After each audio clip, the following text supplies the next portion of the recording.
Hi guys, my name is Jessica Linville. I'm here hanging out tonight in my laundry room to chat with you guys. And why the laundry room? Because we're going to talk about laundry ditch. What do you need to ditch in your laundry room? So this was actually the very first room that I started in to start kind of greening up my home and looking at some ingredients and products that I wanted to change and get rid of. Before I actually even got into Young Living, I was already making my own laundry detergent, really just to save money, not because I was trying to get all chemical free, to be honest with you. But then once I started learning more and more and educating myself, this is probably one of the first rooms. It's not only the easiest room, it's the scariest room in some ways. Because of the products that we keep typically in this room. So I'm going to talk to you about a few of the ingredients that you want to be kind of doing some of your own research on. Don't trust me, go do your own research and look at the products that you're using and see if they have those ingredients in them. And we're going to talk to you, Kimberly's going to share with us next what you can do and how you can kind of switch it up if you want to. Let me kind of start with a little fun fact. So the American, let's try this again. I'm sorry about that. The average family does 80 pounds of laundry per week. I know some of you are probably thinking you feel like you do more than that. I don't know. But some of the typical, products that we're going to use in the laundry room, of course, our laundry detergent, sometimes a stain remover of some sort, fabric softener, maybe even some bleach. And so those are some of the products that I'm just going to kind of mention a few of the ingredients to look at. And don't freak out. There's going to be a lot of information kind of thrown at you tonight, but we got graphics for you to look at and go back and refer to later, so you don't have to worry about all these words we're throwing out. So the first one I want to talk about that you're going to see in a lot of laundry detergents as well as other personal care products even is sodium lauryl sulfate. It's often referred to as SLS, and that's just basically a foaming agent. We all kind of sort of think that the only way that we get things clean is when they're foaming and bubbling up, right?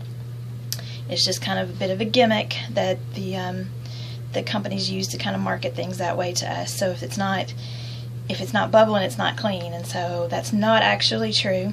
And so that's one ingredient that is very dangerous. Some of the side effects that you can have from that could be just skin irritation and even organ toxicity from being exposed to that particular ingredient.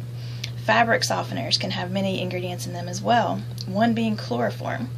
If you've ever watched any TV or any movie, I'm sure at some point you've seen somebody take and put a tissue or something over somebody's nose like that and drag them away. Why? Because they had chloroform on that, and that's something that can definitely affect the respiratory system, even your cardiovascular system, in high amounts. It's obviously dramatic amounts in TV and such, but nonetheless, it's how most of us have probably heard of it. It is on the EPA's hazardous waste list, and it can also cause heartbeat irregularities. In high doses, of course, it can be very dangerous and even cause death, but in low doses, it's still very dangerous to our systems. Fabric softener sheets in particular, it's just so much that we are breathing in.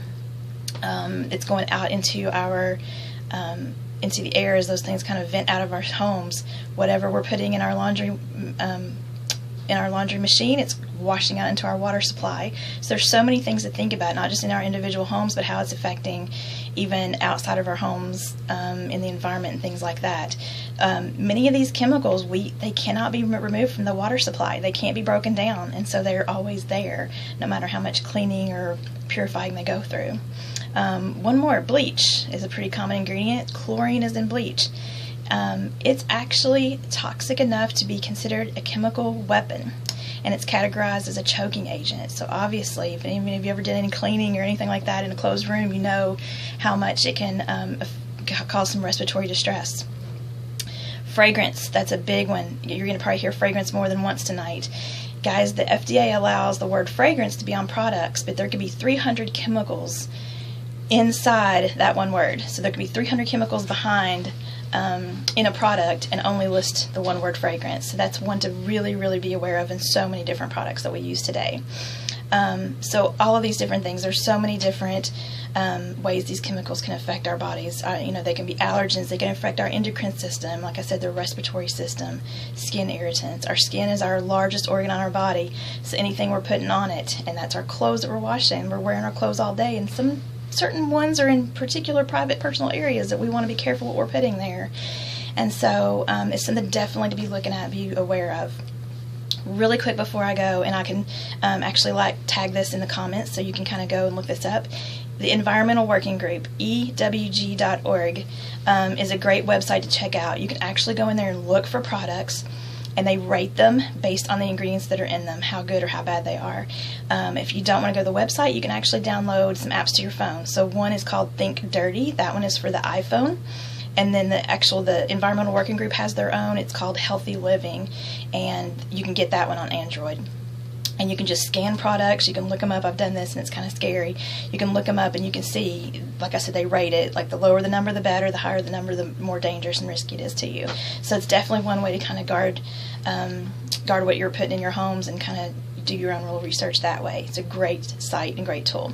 So thanks for joining us. Stay tuned while Kimberly shares with us how you can switch it up in here and have your laundry room much cleaner and greener. Thanks.